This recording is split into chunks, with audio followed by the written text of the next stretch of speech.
프랑스에 있는 실존주의 소설가인 알베르 까미라는 사람이 있는데 그 사람이 한 얘기가 오늘 또 제 발목을 붙들고 있습니다.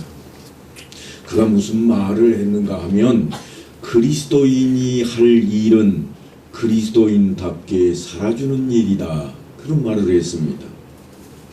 예수를 믿지도 않는 사람이 별스럽지 않은 말 같은 소리를 했다, 그렇게 생각할 수 있겠습니다만 무신론자인 그가 그리스도인들에게 세상에 대해서 이런저런 말만 늘어놓지 말고 너희끼리 잘 살아라 그러는 게 아니라 이 황량한 세상 가운데 그리스도인들이 사는 모습을 통해서 믿지 않는 우리에게 소망을 좀 보여다오, 그런 내용의 이야기입니다.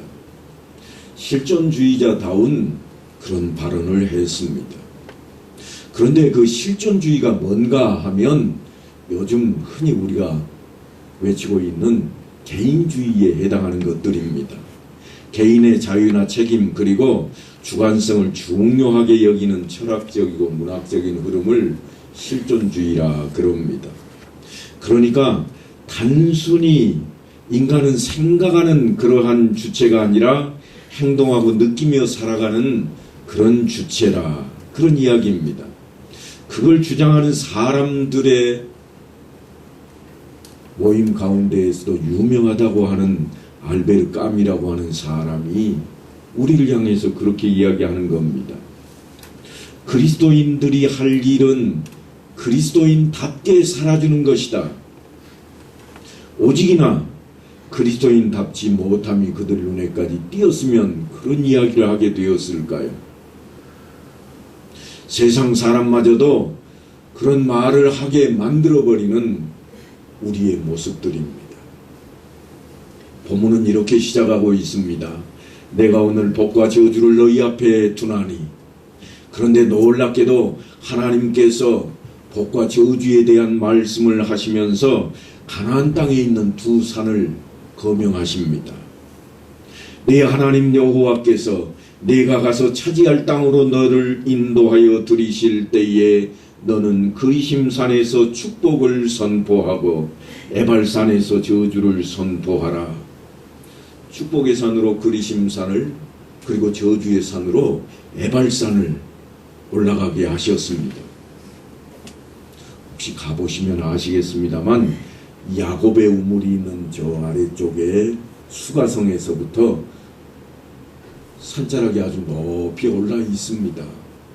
그리고 한 가운데에는 골짜기가 패여 있는데 거기로 길이 이렇게 쭉 뚫려 있습니다. 그러니까 그들이 이제 야곱의 우물에서 서쪽을 향해서 나아가고자 하면 갈 수 있는 길이 두 산으로 꽉 가로막혀 있고 골짜기 하나만 딱 그들 눈앞에 보이는 겁니다. 그 골짜기를 넘어서면 저들이 늘상 걸어서 이동하는 저 갈릴리에서부터 예루살렘까지, 예루살렘부터 그 갈릴리까지 오고 가는 그 길에 가운데 딱 접어드는 어느 지역인가 하면 사마리아 땅이 눈에 들어옵니다. 아주 넓고 평원으로 펼쳐지는 사마리아 지역이 에발산과 그리심산을 끼고 올라서자마자 눈앞에 펼쳐집니다. 그러다 보니까 멀리서도 이 두 산은 눈에 잘 들어옵니다. 그런데요, 지금 갈릴리에서 사마리아를 거쳐 유다 지역으로 가는 그 길목에 있는 이 두 산을 지명을 하시고 하나님께서 하시는 말씀이 내가 가고 있는 길이 축복을 향하고 있는지 아니면 저주를 향하고 있는지 좀 생각하면서 걸어라. 그런 말씀으로 오늘 본문의 말씀을 우리에게 주고 있다고 하는 것입니다. 하나님께서 젖과 꿀이 흐르는 땅이니까 여기는 복만 있다, 그렇게 외치고 있지를 않고 너희는 생각해라. 젖과 꿀이 흐르는 땅에 살아가고 있지만 이 두 산을 통해서 너희는 항상 지금 네가 걷고 있는 그 길이 과연 복의 길을 가고 있는가 아니면 저주의 길을 가고 있는가 살피라고 하는 것입니다. 아마도 우리의 삶은 이 두 사이에서 끊임없이 선택을 해야 되는 그러한 기로에 놓여 있다고 해야 옳을 것입니다. 혹시 이런 광고 기억나시나요? 한 번 선택이 10년을 좌우합니다. 들어는 보신 것 같죠? 이게 오래전에 금성사의 텔레비전을 광고했던 그러한 내용인데요. 한 번 선택하면 엄청나게 그 영향이 길게 간다. 그걸 광고로 끄집어 들여서 했던 이야기입니다. 사소한 선택이라도 우리의 삶을 전혀 다른 그러한 모습으로 만들어 놓을 건데 우리의 선택이 얼마나 중요할까? 한 번쯤 우리는 들여다봐야 되겠습니다. 서울에서 오래전에 삼풍백화점이 무너지는 사고가 났던 때가 있습니다. 그런데 신문 기사 가운데 한 자락에 올라있는 이야기가 이거였습니다. 내가 오늘 백화점을 꼭 가야 되는데 지금 갈까? 조금만 있다 갈까? 선택을 하려고 망설이는 사이에 무너져 내리더라는 거. 그가 그냥 아무 생각 없이 걸어 들어갔으면 그는 삼풍백화점 그 잿더미 아래에 깔려버리고 말았을 겁니다. 그런데 순식간에 아주 잠깐 사이에 찰나지간에 그 생각을 하고 있는 사이에 무너지는 것을 보고 이거는 내가 나를 살린 게 아니라 하늘이 나를 살렸다. 그런 표현을 썼습니다.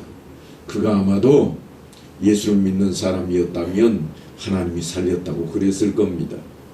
하지만 여러분, 예수를 믿는다고 그 자리에 들어가지 말라는 법은 없습니다. 하나님이 너는 예수를 믿으니까 절대로 거기 들어갈 수 없어. 그렇게 가로막지 않는 이상 그런 일은 벌어지질 않을 것입니다. 그리고 우리가 하나 더 생각해야 될 것이 있는데 그리심산은 해발 854m의 높이입니다. 그리고 에발산은요 919m짜리 산이에요. 그러니까 그리심산 꼭대기에 올라가서 쳐다보면 에발산이 더 높이 북쪽에가 딱 자리 잡고 있습니다. 골짜기 하나 건너편에 산이 높게 자리 잡고 있고 가운데로는 도로가 뚫려있는 그런 모습입니다. 왜 저주의 산이 더 높을까요? 우리는 늘 생각합니다. 어떻게 해서든지 높이만 올라가면 성공했다. 또 많은 것을 차지하는 것이 성공이라. 그래서 우리는 더 높은 것이 승리의 모습이라고 주장을 하고 높이 올라설 것을 늘 꿈을 꿉니다. 그런데 놀랍게도 젖과 꿀이 흐르는 가나안 땅에는 더 높은 산이 저주의 산입니다. 축복의 산이 그 아래에 있습니다. 베델에서 아브라함이 그의 조카에게 했던 유명한 말이 하나 있습니다.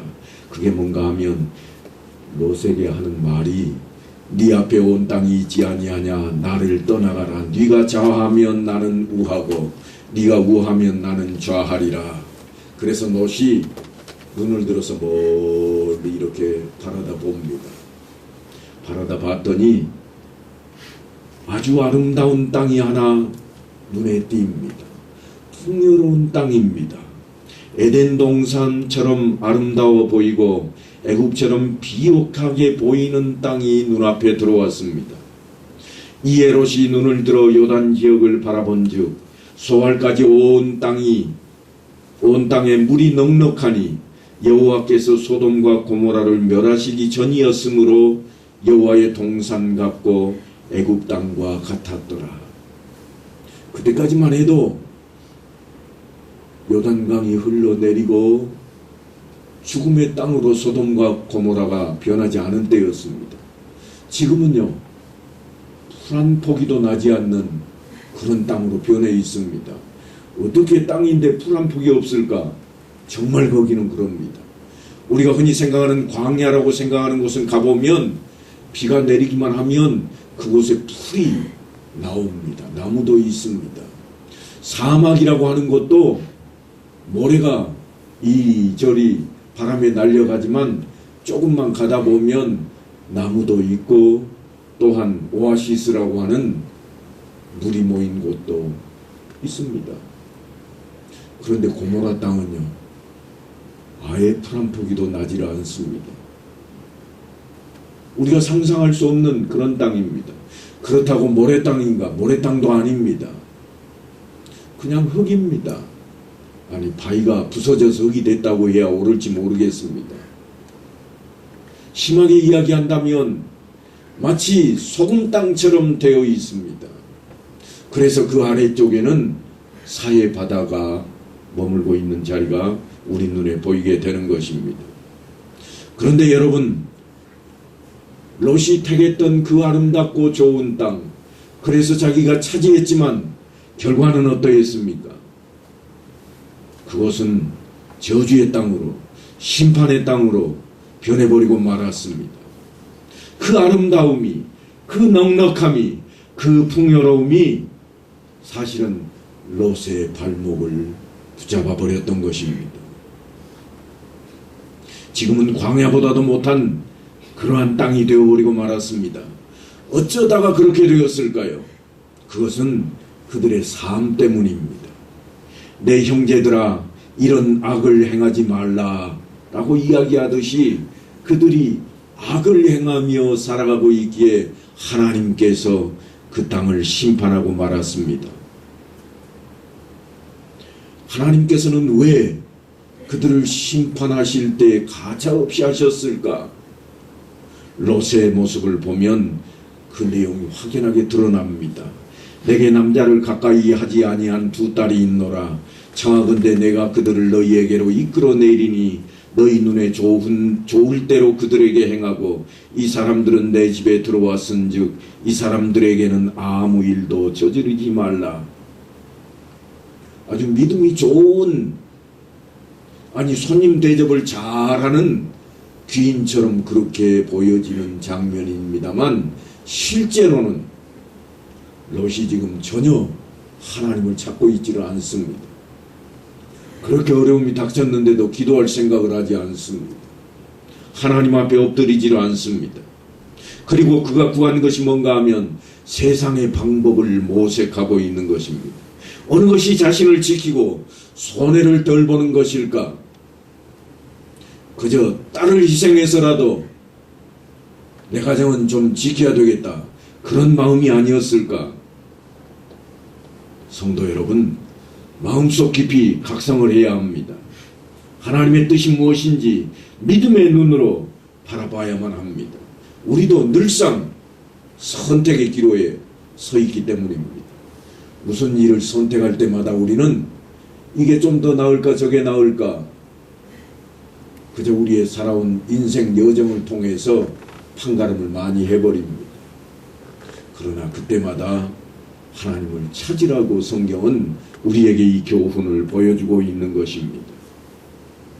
마음속 깊이 각성하고 지혜의 눈으로 바라봐야 할 것인데 이 지혜의 눈은 하나님께서 주시는 것입니다. 그런 하나님의 뜻과 지혜를 가르쳐주는 것이 다름 아닌 바로 성경입니다. 성경은 능히 너로 하여금 그리스도 예수 안에 있는 믿음으로 말미암아 구원에 이르는 지혜가 있게 하느니라. 사도 바울이 이야기했던 내용입니다. 하나님의 감동으로 된 성경 안에 이 모든 내용이 담겨 있다고 하는 것입니다. 하지만 열심히 예를 쓰는데도 축복에 이르지 못하는 사람들도 있습니다. 어떤 사람들인가? 끊임없이 예수를 믿는다고, 나는 하나님의 뜻을 쫓는다고 하면서도 그의 발걸음을 바라보면 예발산을 향하고 있기 때문입니다.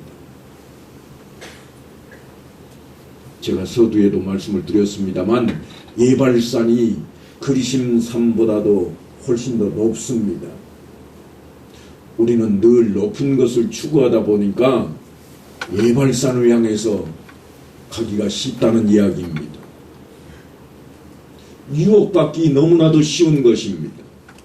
그리심산을 향해서 열심히 걸어가고 있지만 그곳에 이르는 것이 아니라 더 높은 예발산을 향해서 쫓아가 버립니다. 자신이 성경을 열심히 읽고 헌금을 잘하고 기도 생활에 열심을 내면 하나님께서 갸륵하게 여기고 또한 바라는 소원을 들어주시고 큰 복을 주실 것이라고 생각을 하며 달려간 곳이 어디인가 하면 그리심산이 아닌 에발산을 쫓고 있습니다. 하나님 이것도 주셔야 되겠고 저것도 주셔야 되겠습니다.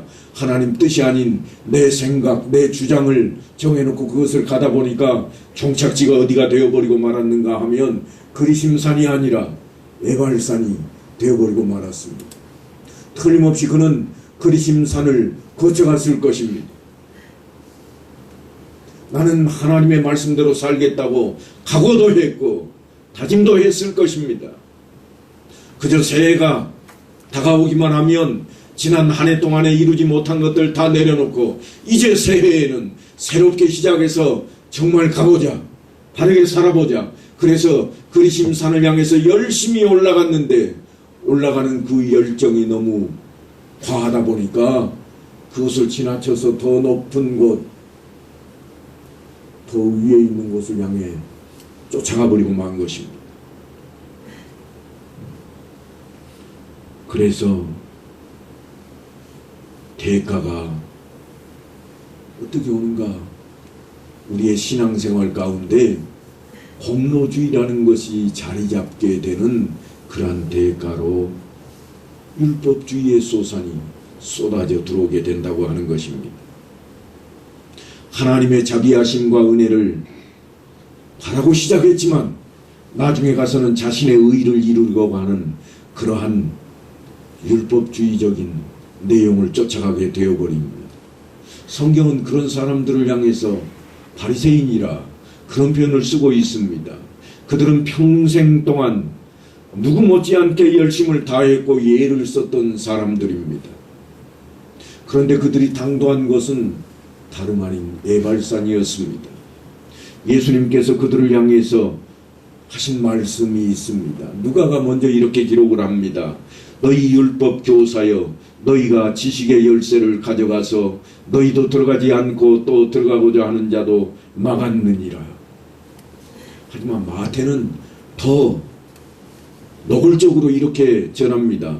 화 있을진저 외식하는 서기관들과 바리새인들이여, 너희는 천국문을 사람들 앞에서 닫고 너희도 들어가지 않고 들어가려 하는 자도 들어가지 못하게 하는도다.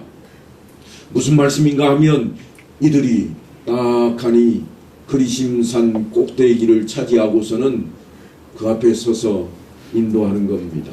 여기보다 더 높은 곳이 저 앞에 있지 아니하냐. 이 정도로 우리가 만족할 수 있더냐.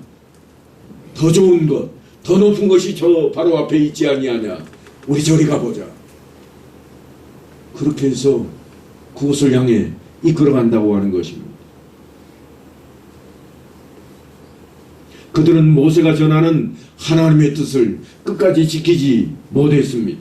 아니 열심을 다하였지만 바르게 하지를 못했습니다. 모세가 전하는 명령은 이렇습니다. 너희가 만일 내가 오늘 너희에게 명하는 너희의 하나님 여호와의 명령을 들으면 축복이 될 것이요, 너희가 만일 내가 오늘 너희에게 명령하는 도에서 돌이켜 떠나 너희 하나님 여호와의 명령을 듣지 아니하고 본래 알지 못하던 다른 신들을 따르면 저주를 받으리라. 틀림없이 그들 눈에는 하나님 안에 있다고 생각을 했고 곧 다가가게 될 것이라고 여겼습니다. 그런데 더 높은 곳에 뭔가가 보입니다. 저것만 차지하면 다 될 것 같습니다. 기어이 차지해버리고 말 작정입니다. 그래서 더 열심을 냅니다. 더 힘을 냅니다. 도달해놓고 보니까 에발산이었습니다. 기독교 대안학교의 교과서에 이런 내용이 등장을 합니다. 물론 유대인들이 가지고 있는 책입니다만, 하루는 한 농부가 황폐해진 땅을 하나 샀습니다. 그 땅은 온통 잡초투성이었고 주택도 오랫동안 쓰지 않아서 낡아가고 허물어져 가고 있었습니다. 그래서 농부는 우선 집을 깔끔하게 수리하기 시작했습니다. 그리고 무성했던 잡초를 일일이 다 뽑아내기 시작했습니다. 그리고 그 다음에는 텃밭에 이리저리 널려있는 돌덩이들을 치우면서 땀이 범벅된 옷 위로 물을 한 바가지 뒤집어 쓰고서는 조금 한숨 쉬고 있는 때입니다. 바로 그때 그곳을 지나가던 랍비가 땀 흘려 일하고 있는 그 농부에게 다가가더니 그를 축복합니다. 하나님과 함께 멋지고 아름다운 농장을 가꾸시기를 원하노라. 그리고 몇 달이 지나서 랍비가 다시 그 농장 앞을 지나가게 되었는데 몇 달이 지났으니까 이제 농장이 아주 깔끔하게 정돈이 되었고 또한 텃밭에는 잘 익은 곡식들이 가득한 것을 보게 되었습니다. 그래서 농부를 향해서 이렇게 이야기합니다. 대단하네요. 역시 하나님의 능력은 참으로 놀랍습니다. 하나님이 함께 하시니 놀라운 일이 벌어졌다고 그렇게 축하를 했습니다. 그랬더니 농부가 이렇게 대답을 합니다. 아유, 랍비님 한번 생각을 해 보십시오. 전에 하나님이 혼자 이 땅 차지하고 있을 때는 얼마나 황량했습니까? 그래도 내가 들어와서 살다 보니까 농장이 이렇게 바뀌지 않았습니까? 하나님 혼자 해가지고는 안 돼요. 이렇게 답변을 했다는 겁니다. 이거 그저 웃자고 하는 이야기가 아니라 교과서에 나오는 이야기입니다. 그것도 대안학교 교과서에 나오는 이야기인데요. 아주 그 이야기 속에 중요한 복음의 메시지가 담겨 있습니다. 하나님과 함께하는 것이 온전히 이루어지는 것일 것인데 바라보는 시각이 서로 다르다고 하는 겁니다. 바라보는 시각이 어떻게 다른가?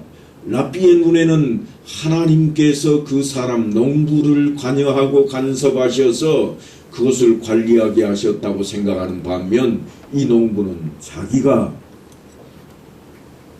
일을 해냈다고 하는 것입니다.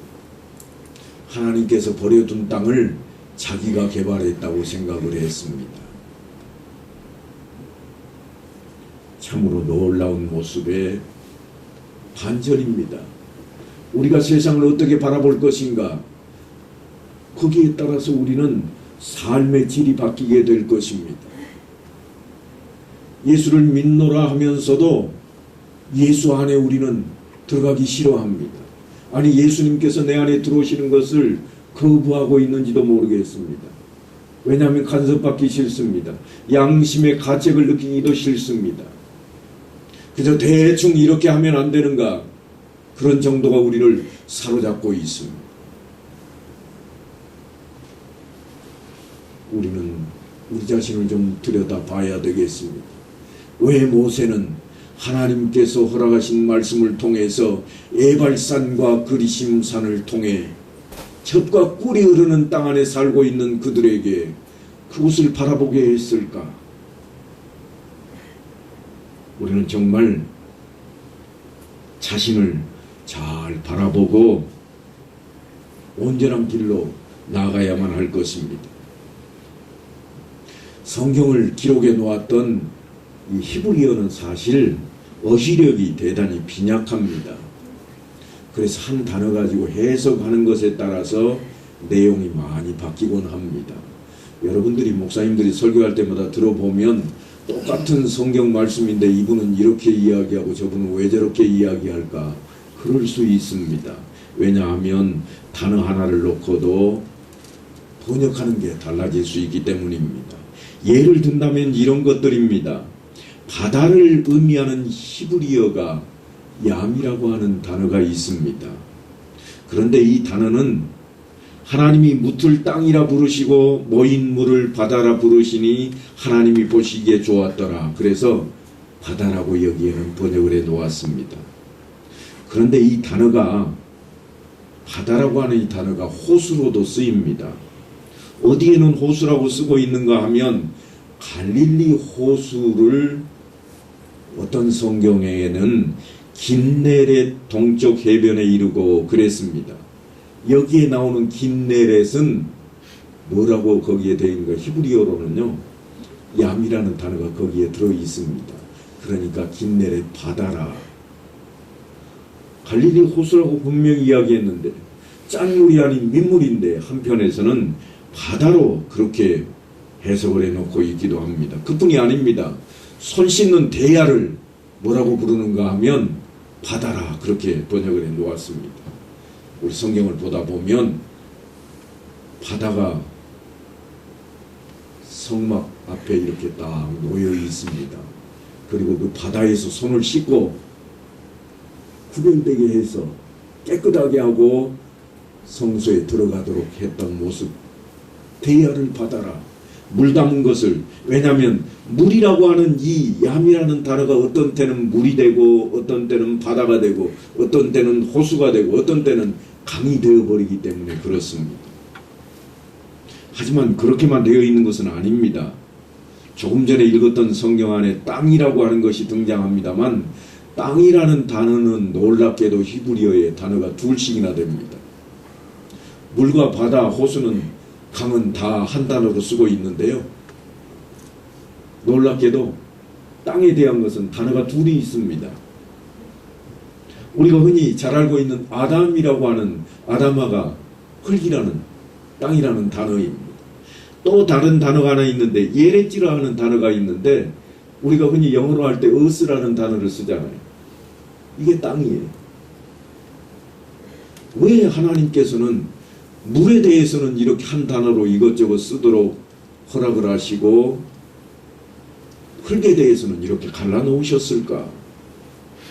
하나님이 무트를 땅이라 부르시고 하나님이 땅의 흙으로 사람을 지으시고 해서 땅과 흙을 우리말로는 분명하게 구분을 딱 지어져 있습니다. 여러분, 우리말 성경이요, 바다나 강이나 혹은 이 물에 대한 것이 분명한 것과 달리 히브리어는 한 단어를 쓰다 보니까 우리에게 오해를 낳게 만드는 것들이 종종 있다고 하는 것입니다. 그래서 하나님께서는 땅에서 그 땅을 취하신데 흙을 취했고 그것으로 사람을 만들어 놓으셨습니다. 그래서 우리말 성경에는 흙이라고 하는 단어는 아담, 무 땅이라고 하는 것은 에레츠로 이렇게 구별해서 쓰고 있다는 사실을 좀 알고 성경을 들여다보면 좋을 것 같습니다. 그렇게 세상을 만드신 하나님께서 에덴 동산 앞에 아담을 들여보냅니다. 그리고 분명히 생육하고 번성하여 땅에 충만하라, 땅을 정복하라, 뿐만 아니라 모든 생물을 다스리라. 그리고 이어서 하시는 말씀이 네가 흙으로 돌아갈 때까지 얼굴에 땀을 흘려야 먹을 것을 먹으리니 그것에서 네가 취함을 얻었음이라. 너는 흙이니 흙으로 돌아갈 것이라. 그렇게 말씀하는 것으로 끝냅니다. 처음에는 분명 축복이었는데 나중에는 축복이 아니라 저주가 되어버리고 말았습니다. 왜 그랬을까요? 그것은 하나님의 말씀대로 하나님의 뜻대로 아담이 행동하지 아니하다가 죄가 들어오게 되고 죄를 통해서 저주가 그들 앞에 펼쳐졌기 때문입니다. 그러니까 하나님 뜻을 구하고 말씀대로 산다고 하는 것은 그런 차원입니다. 그래서 모세가 지금 막 이제는 적과 꿀이 흐르는 땅으로 들어가야 할 제2세들의 이 이스라엘 민족들을 모아놓고 외치고 있는 내용이 그것입니다. 너희가 요단을 건너 너희의 하나님 여호와께서 너희에게 주시는 땅에 들어가서 그 땅을 차지하려 하나니 반드시 그것을 차지하여 거기 거주할지라. 내가 오늘 너희 앞에 베푸는 모든 규례와 법도를 너희는 지켜 행할지니라. 지금 이야기하는 이 법도를 반드시 지키라고 하는 것입니다. 무슨 이야기인가 하면 하나님의 말씀을 놓지 마라. 하나님의 뜻을 늘 구하라. 그렇지 않으면 문제가 된다. 그래놓고 하는 이야기가 그리심산과 에발산에 대한 이야기로 건너가고 있는 것입니다. 그래서 늘상 그리심산을 쳐다보며 축복을, 에발산을 쳐다보며 저주를 떠올리라고 하는 겁니다. 높은 것만이 능사가 아니라 그저 밋밋해 보이고 낮아 보이는 그곳이 그리심산이요, 더 뾰족하고 훨씬 더 높아 보이는 그 산이 에발산임에도 불구하고 너희는 그곳을 바라보라. 그리고 너희 자신이 어떻게 어디를 향해 걸어가고 있는지 늘 살피라고 하는 것입니다. 하나님께서는 그 땅에 사는 동안 한사코 하나님의 말씀을 놓지 말라고 명령합니다. 말씀을 놓지 않는다고 하는 그 말씀 속에 우리가 깨달아야 할 것이 있습니다. 우리가 지금 살고 있는 이 세대에 주님께서는 말씀하시기를 말씀이 육신이 되어 이곳에 오셨고, 그 주님이 우리를 향해서 이렇게 말씀을 하십니다. 볼지어다 내가 세상 끝날까지 너희와 항상 함께 있으리라. 예수님께서 우리와 동행하시겠다고 말씀을 하십니다.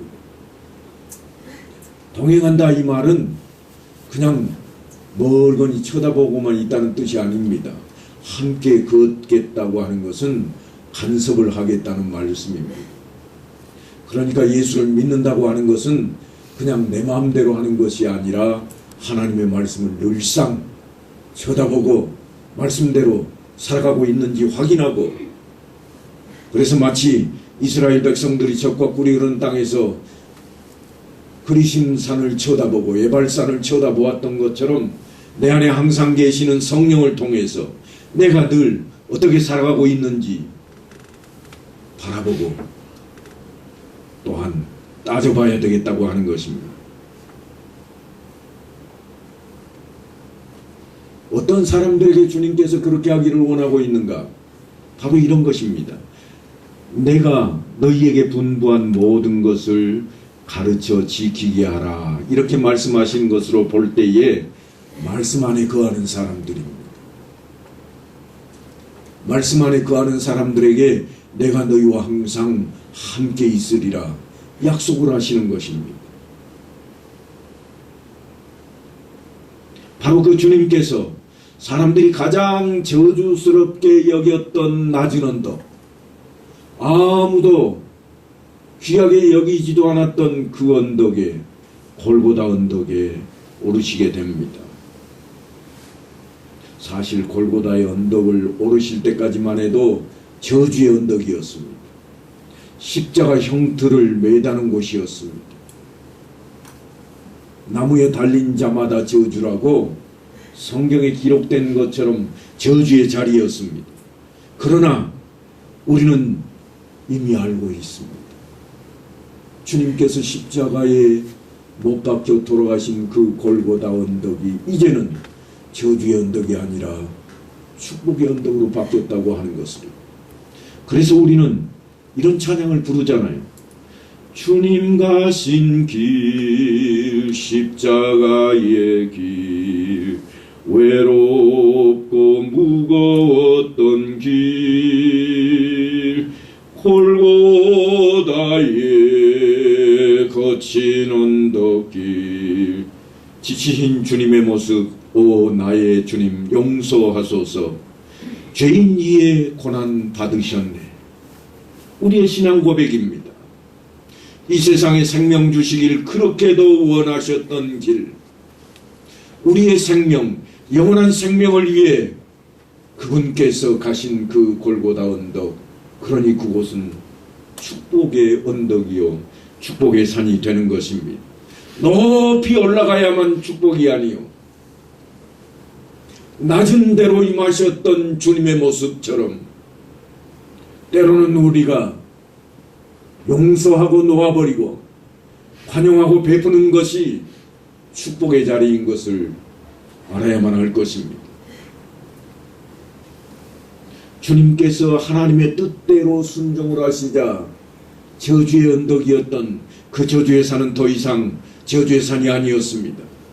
하나님께서는 마음을 다하고 목숨을 다하고 뜻을 다하고 힘을 다하여 말씀에 순종하셨던 주님을 통해서 우리를 다시 살리실 징표로 삼습니다. 그렇게 예수님은 부활을 하신 것입니다. 저주의 갈보리산이 세상에서는 찾을래야 찾을 수 없는 그러한 축복의 산으로 변화되는 모습입니다. 그 산에서 나오는 능력과 영광이 하나님을 사랑하고 말씀에 순종하는 모든 사람들을 살려내고 나아가서는 의롭고 영화롭게 하는, 그래서 주시는 하나님의 약속이 되는 것입니다. 하나님의 약속입니다.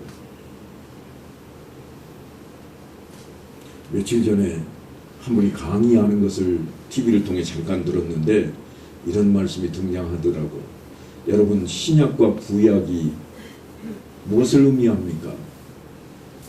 우리는 흔히 듣기를 그랬습니다. 신약과 구약이 양약이 되어서 우리의 모든 병도 치료한다고 그렇게 이야기를 흔히 많이 해왔습니다만, 여러분, 신약과 구약이 뭘 의미한가요? 구약은 뭐죠? 예?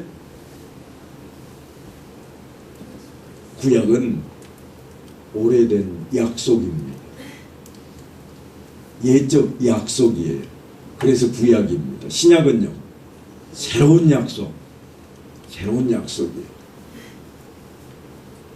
그것을 그냥 양약 정도로 생각하시면 안 돼요. 약속이라고. 하나님께서 우리에게 주시는 약속. 어떤 약속인가?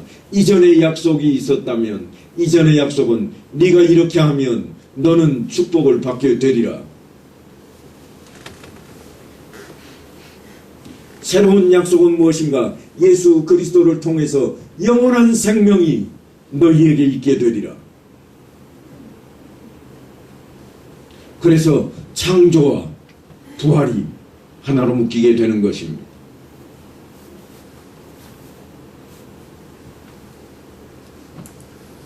너희가 밟는 모든 땅, 사람들에게 너희를 두려워하고 무서워하게 하시리니 너희를 능히 당할 사람이 없으리라. 이것은 모세가 백성들에게 지금 건너가기 전에 힘을 주는, 용기를 주는 그런 말씀입니다. 주님께서도 우리를 향해서 이렇게 외칩니다. 너희로 내 안에서 평안을 누리게 하려 함이라. 세상에서는 너희가 환난을 당하라. 담대하라. 내가 세상을 이겼노라. 그렇게 이기는 방법에 대해서 모세가 뭐라고 그러는가 하면, 내가 오늘 너희 앞에 베푸는 모든 규례와 법도를 너희는 지켜 행할지니라. 그러면 세상을 이기겠다. 언젠가 제가 말씀 묵상에 대한 설명을 드렸던 적이 있습니다. 묵상이라고 하는 단어가 히브리어로는 하가라고 그랬습니다. 뜻이 뭐였죠? 묵상이라고 하는 단어의 뜻이 무엇이었습니까? 온전히 집중하는 겁니다. 놓치지 않는 거예요. 절대로. 그래서 우리가 오늘 또 묵상으로 예배를 시작했습니다만, 시작할 때부터 끝날 때까지 놓치지 않는 거예요. 어느 정도로 놓치지 않는가 하면, 젊은 사자가 자기의 먹이를 움키고 으르렁거릴 때에 붙들고 있는 그 모습처럼 절대로 포기하지 않고 몰두하는 것입니다.